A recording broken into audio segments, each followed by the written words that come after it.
Depois de tomar o controle de Kherson, numa região estratégica no Mar Negro, a Rússia intensifica os ataques em Kiev e Kharkiv, que são as duas maiores cidades da Ucrânia.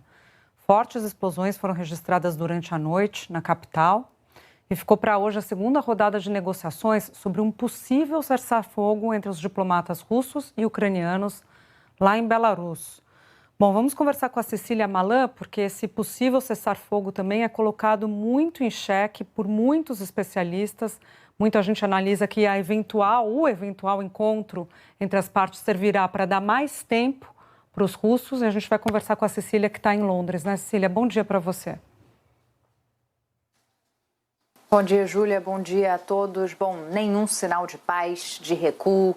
Pelo contrário, tudo indica uma vitória militar significativa dos russos no sul da Ucrânia. Autoridades locais reconhecem que o exército inimigo tomou a cidade de Kherson, no Mar Negro, uma importante rota de suprimentos das forças de defesa ucranianas. Essas imagens mostram tropas russas patrulhando as ruas. Ainda no sul, Mariupol, um importante porto no Mar de Azov, segue sob controle dos ucranianos, mas o prefeito teme um alto número de vítimas depois do que ele descreveu como 14 horas ininterruptas de ataques aéreos.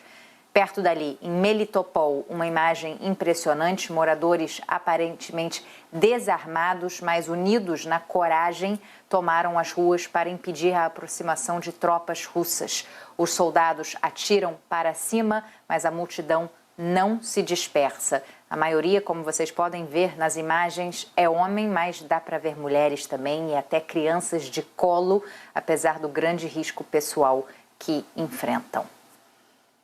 O Ministério da Defesa da Rússia divulgou hoje imagens de helicópteros militares apoiando suas tropas durante o que os russos chamam de Operação Especial de Moscou na Ucrânia e afirma que o exército já atingiu 1.600 alvos militares no país. A Rússia vem negando que mira em alvos civis, mas as imagens contradizem essas informações. Em Kiev há relatos de 4 grandes explosões durante a noite, mas ainda não está claro quais foram os alvos. Testemunhas disseram que dava para ouvir o som das explosões mesmo nas estações subterrâneas de metrô.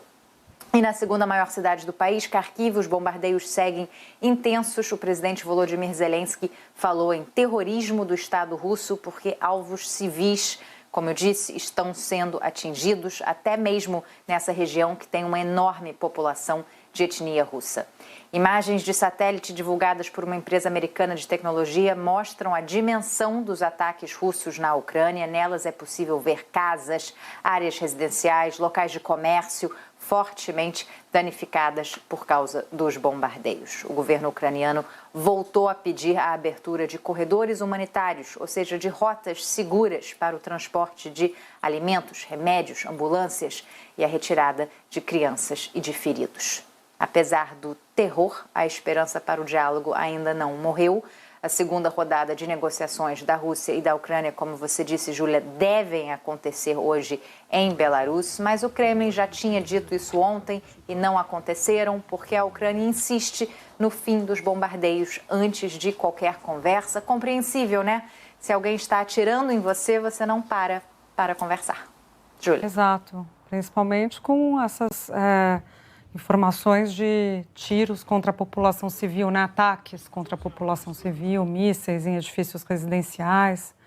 Cecília, você tem informação para a gente também sobre a Assembleia da ONU, né? Terminou a reunião que começou na segunda ontem e houve maioria expressiva do ponto de vista político na condenação à invasão russa.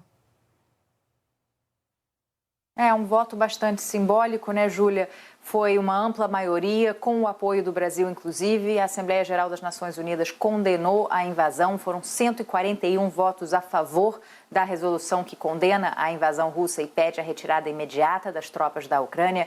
35 países se abstiveram e apenas 5 votaram contra. São eles Belarus, Coreia do Norte, Eritreia, Síria e, claro, a Rússia.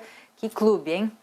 Os outros 3 países ligados à Rússia através do grupo BRICS, China, Índia e África do Sul, se abstiveram. O Brasil foi, portanto, o único país dos BRICS que votou contra a Rússia. Ontem à noite, O país também sofreu novas sanções, tanto por parte dos americanos como por parte dos europeus.